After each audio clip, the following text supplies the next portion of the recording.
Hey guys, Troy here from Zero Limits RC. Today I am replacing a broken rear drive shaft in my Revo that I broke this week driving in the snow. I'm going to replace it with a stock plastic drive shaft, but I will be purchasing and installing the steel Traxxas drive shafts coming up here pretty soon. I do have the steel drive shafts in my Traxxas Emax, and I think they work great. And I know you can buy MIP or NTG or other aftermarket drive shafts for this truck, but I'm going to stick with Traxxas for now. You're going to have to remove the center skid plate and the front skid plate to get to the drive axles. So you're going to have to remove 8 screws on the center skid plate and then 3 screws on the front skid plate.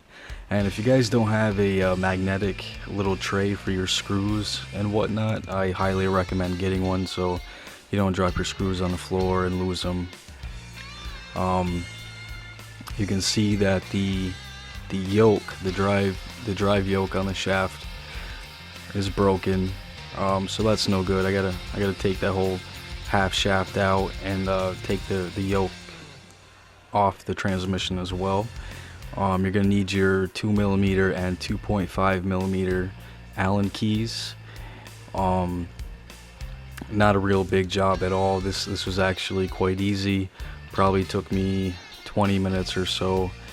And as far as WD-40, you want the shafts to be able to slide on each other. So a little bit of WD-40 on the shaft. Anywhere I could see the yoke's getting a little bit rusty, and then the bearing on the steering block, I used a little bit of WD-40 on that bearing as well.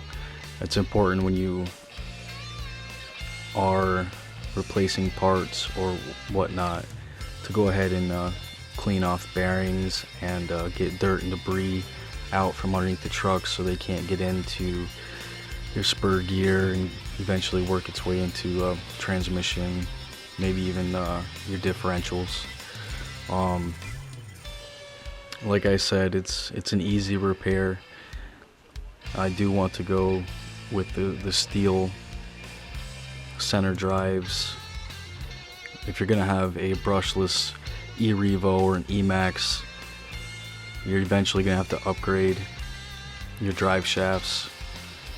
And if you're using more aggressive tires, I was running Big Joe's on the Revo, Big Joe's on the Emax. I also broke a drive shaft on the Emax this week, so that was another quick fix.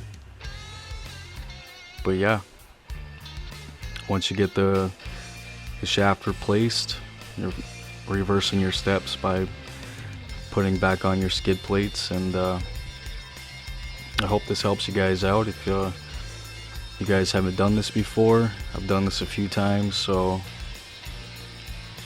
it's quite easy for me. If you guys have any questions or comments, post them down below.